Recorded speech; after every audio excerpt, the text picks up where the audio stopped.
Hello and welcome to Higher Mathematics. Today in this lecture we shall discuss about vector space. It is one of the most important topic of linear algebra. Before we start vector space, we shall discuss here two important terms. First one is internal composition and second one is external composition. So let's begin with internal composition. Look, internal composition होता क्या है? Let V be a set, then the mapping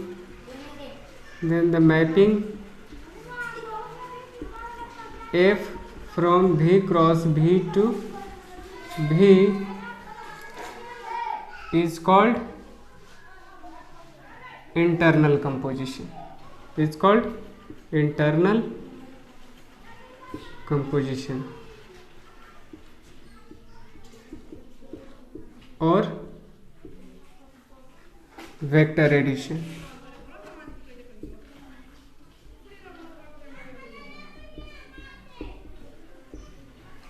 देखिए यहाँ पे क्या कहा जा रहा है.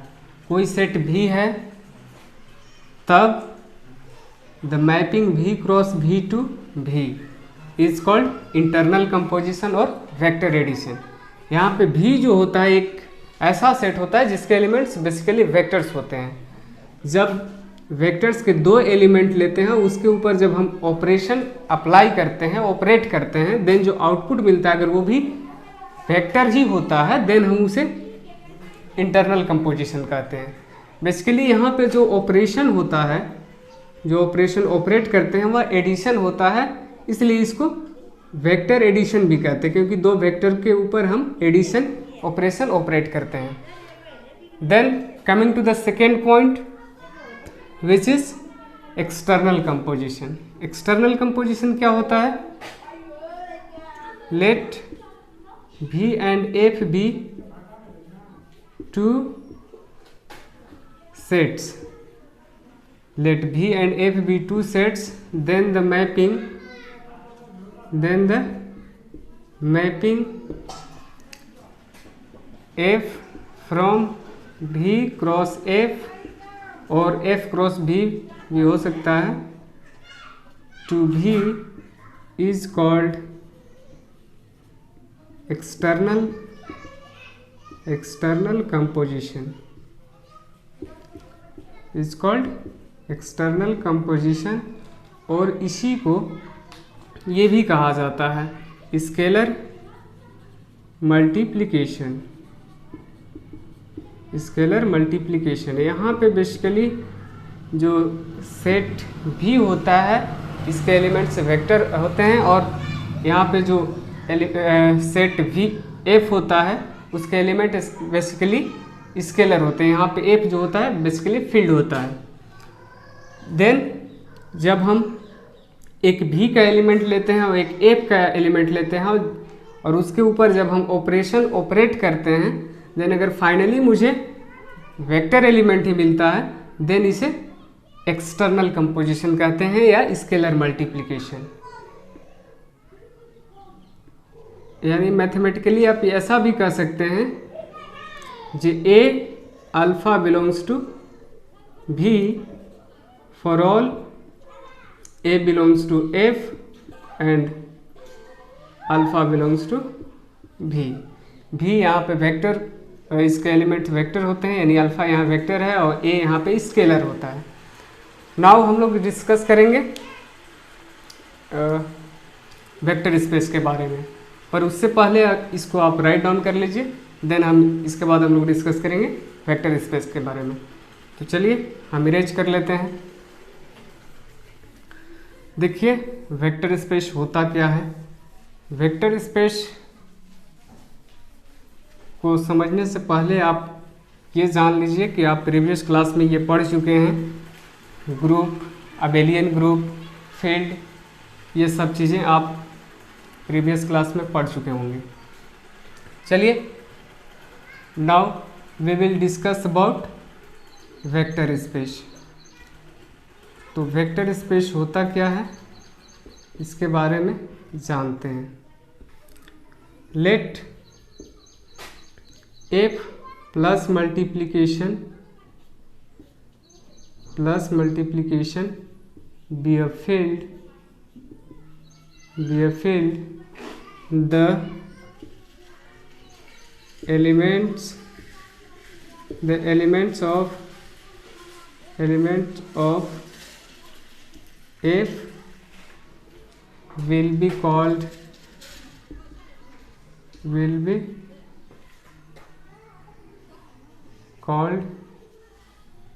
scalars.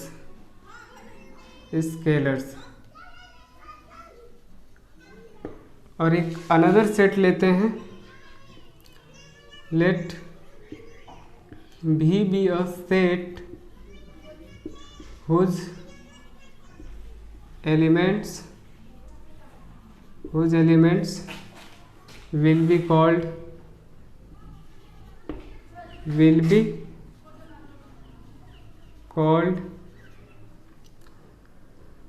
vectors.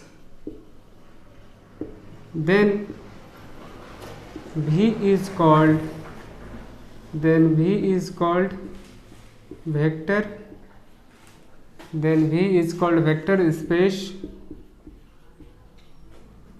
over the field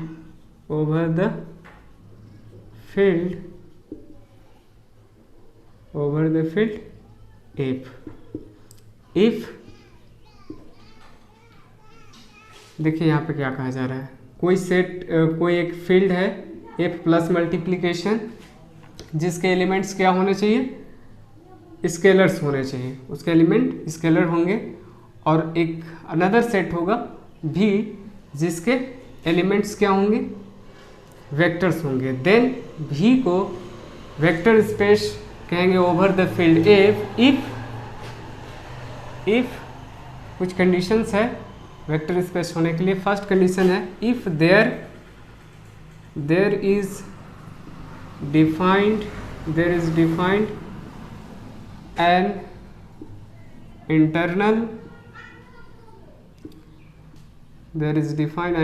internal composition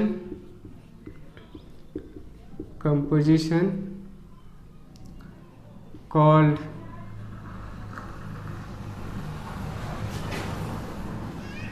addition of vectors,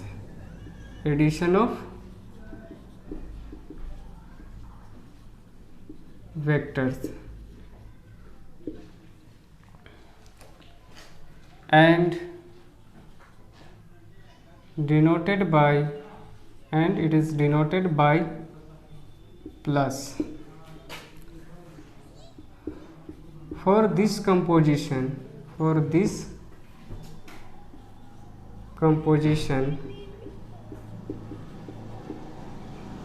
vector addition, यहाँ पे वेक्टर एडिशन इन V की बात की जाती है, सेट V की। फॉर दिस कंपोजिशन V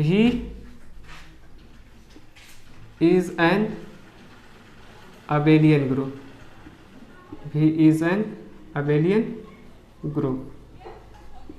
यहाँ पे V जो होना चाहिए प्लस के रिस्पेक्ट में अबेलियन ग्रुप होना चाहिए। अबेलियन ग्रुप किसको कहते हैं, दैट इज अबेलियन ग्रुप के लिए ये होना चाहिए कि वह क्लोज्ड होना चाहिए, यानी V यहाँ पे इसके एलिमेंट्स जो होते हैं वेक्टर होते हैं, तो दो वेक्टर एलिमेंट के ऊपर अगर हम एडिशन ऑपरेशन ऑपरेट करते हैं तो वो भी V से ही बिलोंग करना चाहिए। For all alpha beta belongs to V। Second condition होता है कि ये क्या होना चाहिए, सेकेंड कंडीशन ये होता है कि यह एसोसिएटिव होना चाहिए, यानी अल्फ़ा प्लस बीटा को पहले ऐड करके अगर हम गामा में ऐड करते हैं तो उतना ही रिजल्ट देता है जितना हम बीटा और गामा को पहले ऐड करके अल्फ़ा में ऐड करते हैं। यानी ब्रैकेट को हम चेंज करते हैं, इंटरचेंज करते हैं, देन समेशन में कोई फ़र्क नहीं पड़ता है, देन इसे हम लोग एसोसिएटिव लॉ कहते हैं इन एडिशन के केस में। For all alpha beta and gamma belongs to V।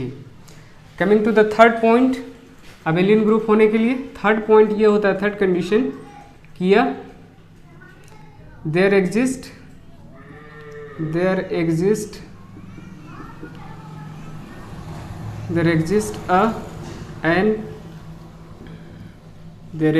an identity element।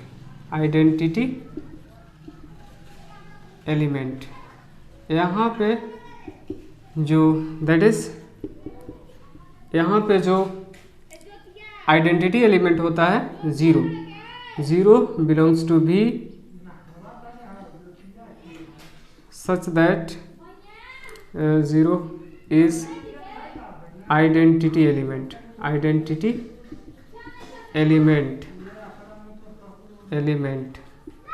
that is this implies 0 belongs to V।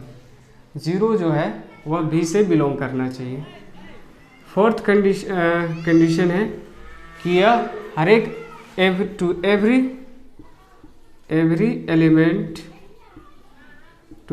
element alpha belongs to V, there exists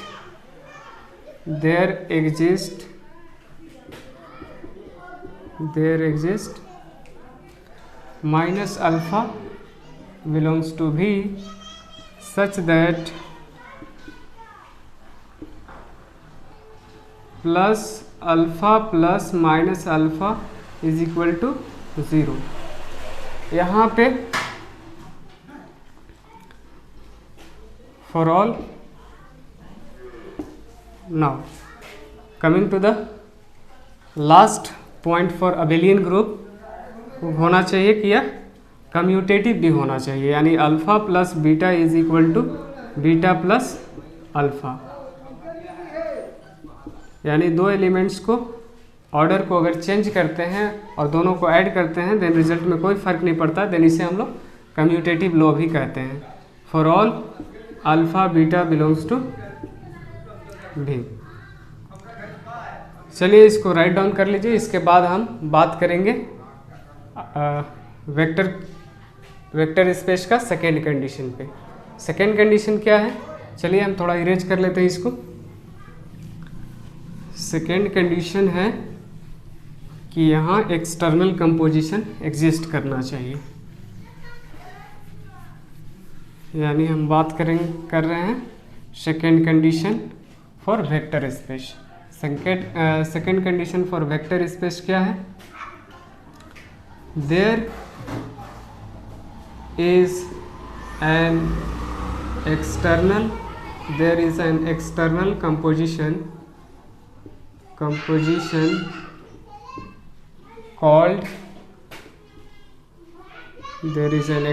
composition called scalar multiplication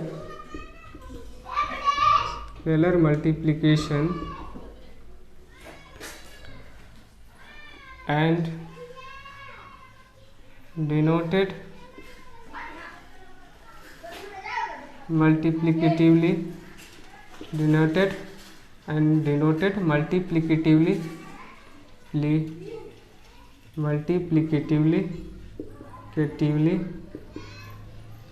as that is ऐसा A alpha belongs to B for all alpha belongs to B and for all A belongs to F। यहाँ पे external composition में हम पहले discuss कर लिए हैं कि अल्फ़ा जो होता है वह फील्ड का एलिमेंट होता है। फील्ड कैसा होता है, फील्ड का एलिमेंट स्केलर होता है, और ए जो होता है फील्ड का एलिमेंट होता है और यह स्केलर होता है। और यहाँ पे अल्फ़ा जो होता है वह वेक्टर होता है, यह सेट भी का एलिमेंट होता है। और जब स्केलर और वेक्टर का प्रोडक्ट निकालते हैं, प्रोडक्ट ही बेसिकली यहाँ पे ऑपरेशन होता है। और जब दो ऑपरेशन जब अल्फ़ा और ए के बीच ऑपरेशन ऑपरेट करते हैं देन अगर वो भी वेक्टर आता है देन इसे हम लोग एक्सटर्नल कंपोजिशन कहते हैं। अगर ऐसा कंडीशन होता है देन इसको यह वेक्टर स्पेस का सेकेंड कंडीशन है। और थर्ड कंडीशन बात करेंगे for two binary composition, for two composition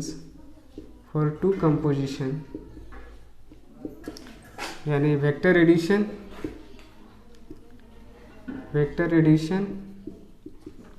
and scalar multiplication,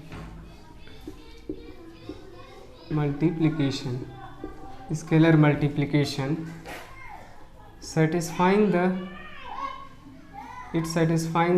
satisfy the following conditions.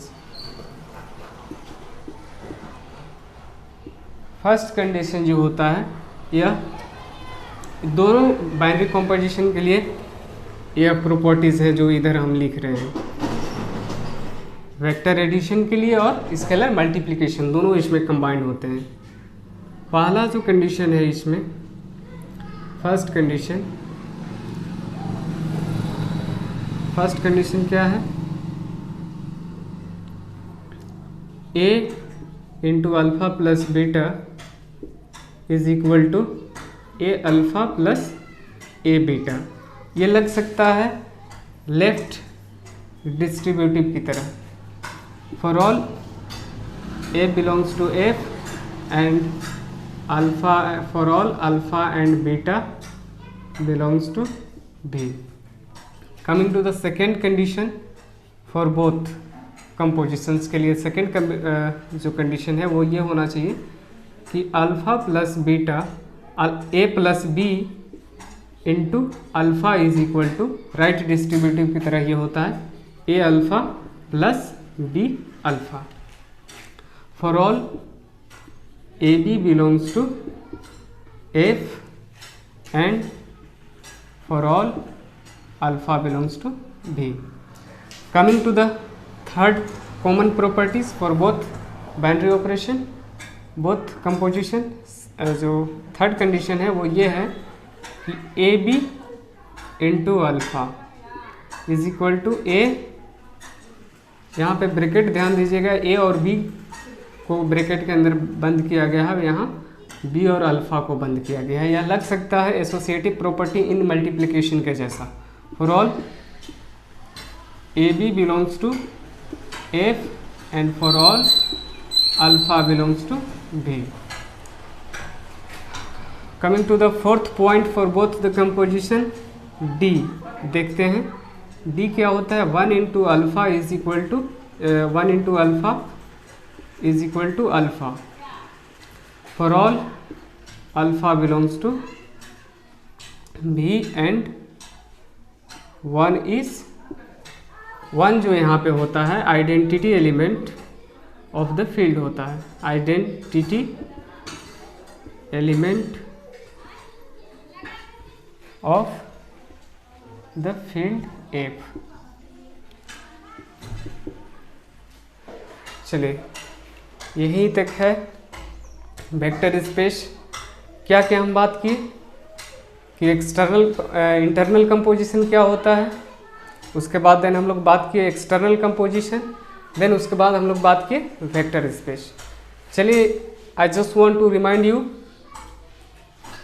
आपको हम एक बार फिर से रिमाइंड करा देना चाहते हैं कि वेक्टर स्पेस क्या क्या होता है, क्या क्या चीज़ें अभी हम लोग डिस्कस किए हैं। वेक्टर स्पेस होने के लिए एक फील्ड होना चाहिए, उसके एलिमेंट्स को हम लोग स्केलर्स कहेंगे, और एक अनदर सेट होना चाहिए जिसके एलिमेंट्स को वेक्टर कहेंगे, और देन हम लोग V को vector space over the field F कहेंगे यदि यह 3 कंडीशन सेटिस्फाइड करता है। पहला कंडीशन है कि इंटरनल कंपोजिशन होना चाहिए V के अंदर, देन उसके बाद एक्सटर्नल कंपोजिशन सेटिस्फाई होना चाहिए, उसके बाद बोथ कंपोजिशंस के लिए ये प्रॉपर्टीज सेटिस्फाई होना चाहिए। अब हम लोग थोड़ा एग्जाम्पल ले लेते हैं। चलिए एग्जाम्पल लेते हैं, इसको थोड़ा इरेज करते हैं।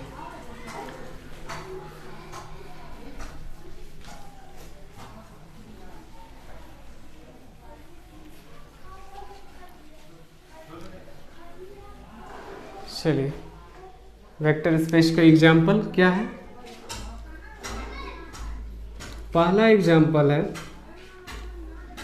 V is vector space over the field of real number. यह एक वेक्टर स्पेस है, is a real vector space, real vector space. दूसरा एग्जाम्पल है कि V is vector space over the field of rational number, is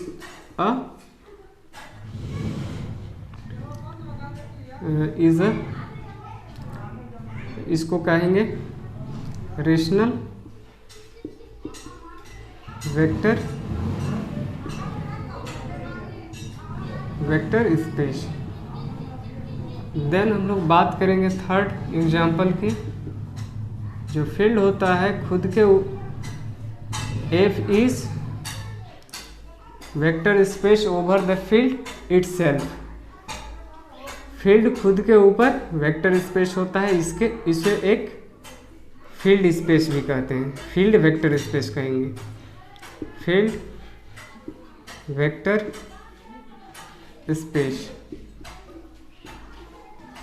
उसके बाद fourth example है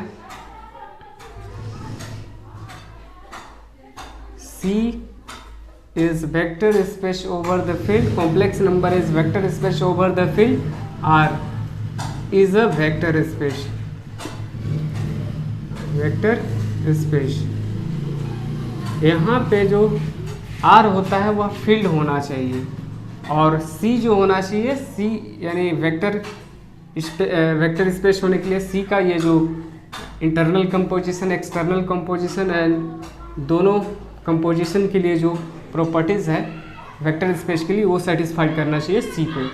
और लास्ट बट नॉट लिस्ट जो एग्जांपल है वह है R यानी real number is vector space over the field of complex number is not a vector space, vector space. क्योंकि because C is not a field, complex number field नहीं होता है, इसलिए यह वेक्टर स्पेस भी नहीं होगा। वेक्टर स्पेस होने के लिए C को फील्ड होना चाहिए था। आज यहीं तक, अगले वीडियो में मिलते हैं हम इसके प्रॉपर्टीज़ के बारे में देखेंगे, वेक्टर स्पेस के प्रॉपर्टीज़ के बारे में देखेंगे और कुछ क्वेश्चंस भी लेंगे। आज यहीं तक,